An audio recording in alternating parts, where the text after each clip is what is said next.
코스닥 지수가 파죽지세를 이어가며 600선 안착에 나섰습니다. 6년 8개월 만에 600선을 돌파한 뒤 추가 상승에 성공해 코스닥 랠리 기대감이 커지고 있습니다.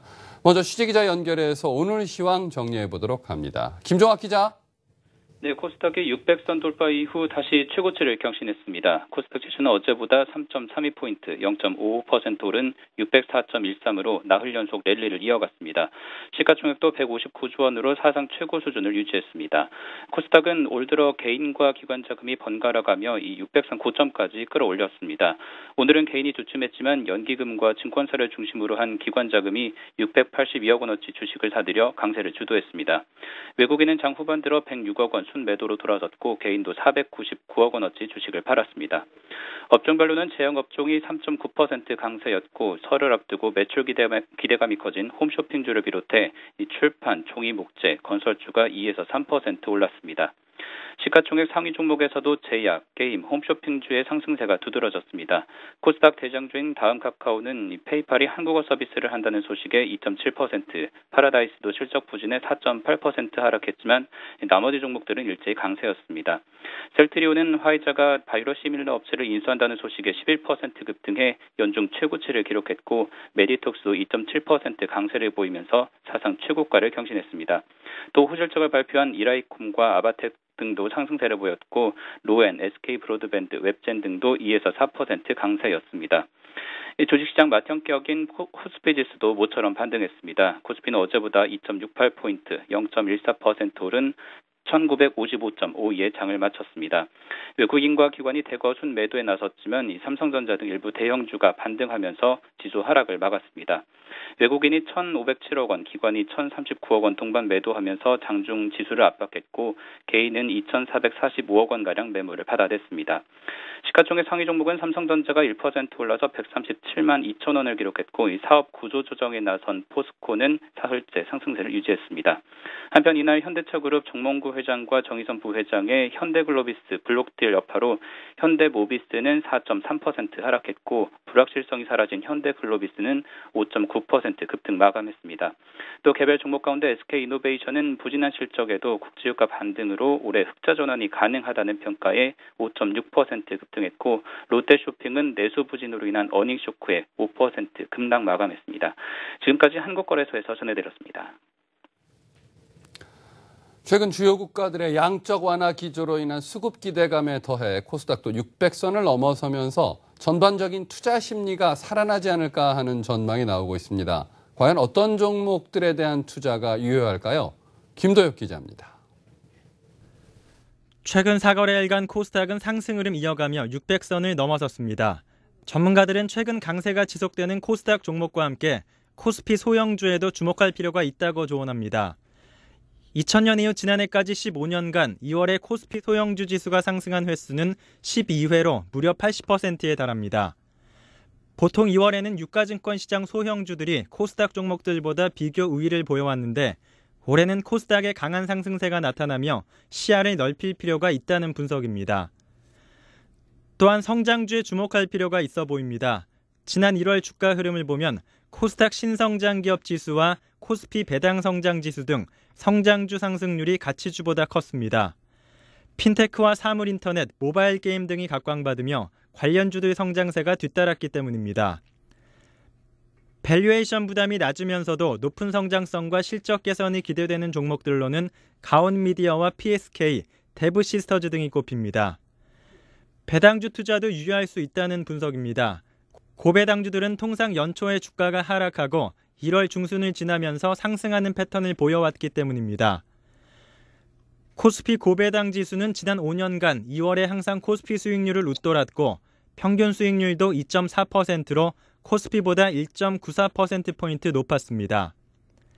2014년도 배당금이 2013년도에 대비해서 늘어난 기업 중에서 배당 수익률이 시장 금리 수준보다 높은 기업을 타겟팅을 해서 바스켓을 구성해서 투자한다면 충분히 시장 대비 수익률의 아웃퍼폼을 달성할 수 있을 것으로 판단되십니다. 이 밖에 어닝 시즌이 진행됨에 따라 호실적 발표와 함께 급등세를 보이는 개별 종목들에 집중해 단기간에 큰 수익을 노리는 전략도 주의할 수 있다고 전문가들은 조언합니다. 한국경제TV 김도엽입니다.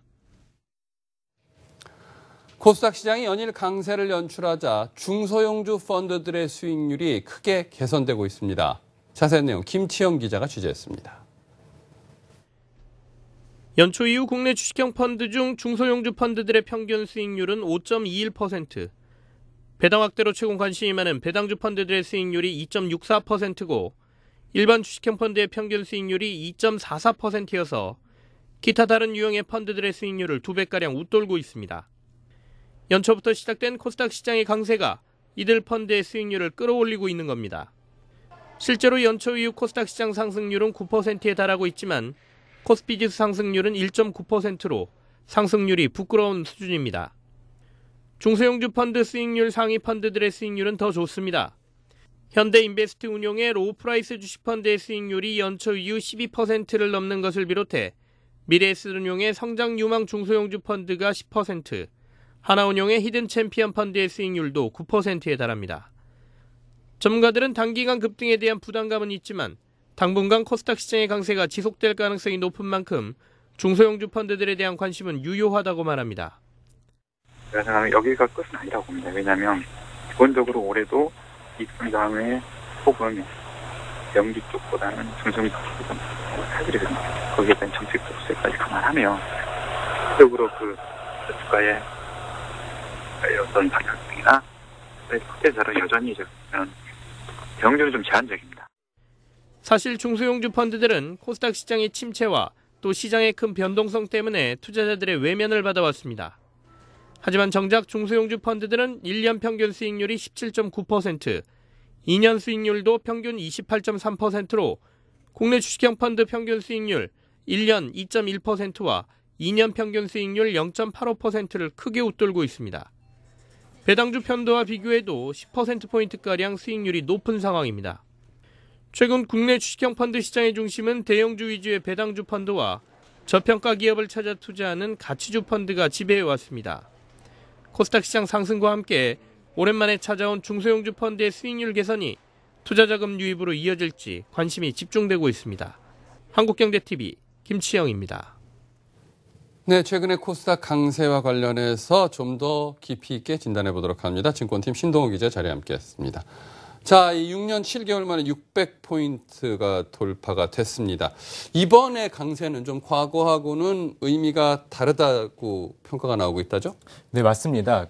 코스닥 시장이 이제는 양적, 질적 모두 성장했다는 평가입니다. 우선 수치로 봤을 때 모든 지표에서 연일 사상 최고치를 나타내고 있는데요. 지수 600선을 넘은 것은 물론이고 또 시가총액은 160조 원을 돌파를 했고요. 일평균 거래대금도 연간 기준 사상 최고치를 나타냈습니다. 또 시장 건정성을 확보해 가고 있고 본연의 특성도 투자자들에게 인정받고 있다는 이야기도 나오고 있습니다. 물론 1월 효과로 인해 코스닥 시장이 많이 상승한 것은 사실인데요. 대기업의 4분기 어닝 서프라이즈 이후 그 대안으로 코스닥이 떠올랐다는 것도 어느 정도 작용을 했겠지만은 무엇보다 독자적인 기술성을 가진 미래 성장 기업의 상장으로 신규 투자 유입이 많아졌다는 분석입니다. 과거에는 스마트폰과 반도체 등 대기업의 부품을 공급하는 이런 부품주들이 주도를 이뤘지만은요. IT 부품주가 전체의 30%에서 40%를 차지해 삼성전자와 같은 대기업들의 실적에 따라 지수가 좌우되기도 했습니다. 코스닥 기업이라고 하면은 실적 대비 주가를 제대로 평가받지 못한다는 코스닥 디스카운트라는 용어도 생겨났을 정도입니다. 그러나 이제는 대기업의 영향을 크게 받지 않고 중소기업들이 자신만의 기술로 독자적으로 일궈낸 기업들이 나타나고 있습니다. 바이오나 헬스케어, 엔터주 등 시장에 체질 변화가 생기고 있다는 분석입니다. 실제로 지난 2008년 절반을 차지했던 IT나 일반, 제조업 시가총액 비중은 올해 40% 수준으로 축소된 반면에 헬스케어나 문화, 콘텐츠 업종은 같은 기간 20%에서 35%까지 비중이 확대됐습니다. 특히 헬스케어나 바이오주들이 연초 대비 큰 상승폭을 보이면서 지수 상승을 견인하기도 했습니다.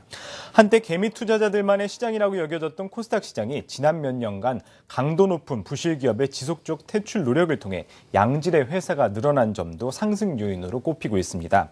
이렇게 코스닥 시장 신뢰성이 높아지면서 외국이나 기관들에게도 인기 있는 시장이 된 것입니다. 네, 자 그렇다면 이 코스닥 시장 전망에 대해서는 증권가에서는 어떻게 내다보고 있나요? 네, 시장에서는 일단 코스닥 강세가 쉽게 수그러들지 않을 것이라고 내다보고 있습니다. 앞에서도 말씀드렸지만 코스피 시장에서 대형주 위주 반등이 시도되겠지만 실적 모멘텀이 부진해 예전만큼의 쏠림 현상은 없겠다는 평가입니다. 전문가들은 투자 매력도에서 코스닥과 중소형주가 대형주보다 유리하다고 예상을 했는데요. 기술적으로 대형주는 경기선의 저항이 확인되는 반면 코스닥은 연초 빠른 정배열에 들어선 이후 랠리 국면이 지속된다는 것입니다. 보통 코스닥 시장의 경우 시장 리스크가 커질 때 변동성이 확대되곤 했지만 지금은 그렇지 않다는 이야기인데요.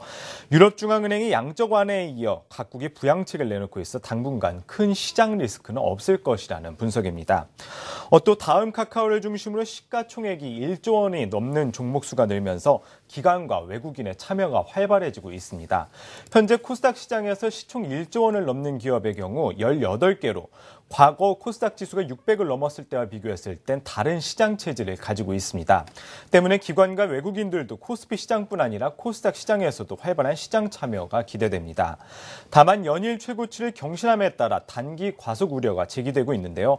코스닥 시장의 경우 신용거래용자 잔고가 사상 최고치를 찍는 등 코스닥 시장의 과열을 나타내는 분명한 증거들이 나오고 있습니다. 때문에 속도 조절 국면으로 진입할 것이라는 예상도 나오고 있고요. 또 수급 이탈 시 언제든 하락 전환할 수 있다는 점은 상기해야 할 점이라고 전문가들은 분석하고 있습니다. 자, 그렇다면 우리 개인 투자자들 코스닥 시장 어떤 전략으로 대처하는 게 현명할까요? 네, 전문가들은 일단 단기적으로 살펴봤을 때 실적이 바닥을 친 것으로 평가받고 있는 IT 부품주들을 추천을 하고 있습니다. 장기적 관점에서는 산업 트렌드 변화를 따라가는 핀테크나 엔터테인먼트, 헬스케어, 바이오 업종을 주목하라고 이야기를 하고 있고요. 글로벌 저성장 국면에서는 첨단 기술이나 제약, 바이오 등 성장성이 높은 코스닥 기업들이 주목을 받고 있다는 것입니다. 특히 핀테크의 경우 연초부터 정부의 정책 기대감 속에 이미 상당한 수익률을 나타내고 있습니다. 올해 전 세계적으로 트렌드로 자리 잡은 만큼 관심을 두고 지켜볼 필요가 있다고 조언했습니다. 또 업종별로 상승 추세가 이어질 것으로 예상되는 만큼 변동성 국면에서는 저가 분할 매수 전략과 또 종목별 옥석 가리기가 필요하다고 이야기했습니다. 네, 지금까지 증권팀 신동호 기자와 함께 코스닥 시장 상황 자세히 짚어봤습니다. 수고했습니다.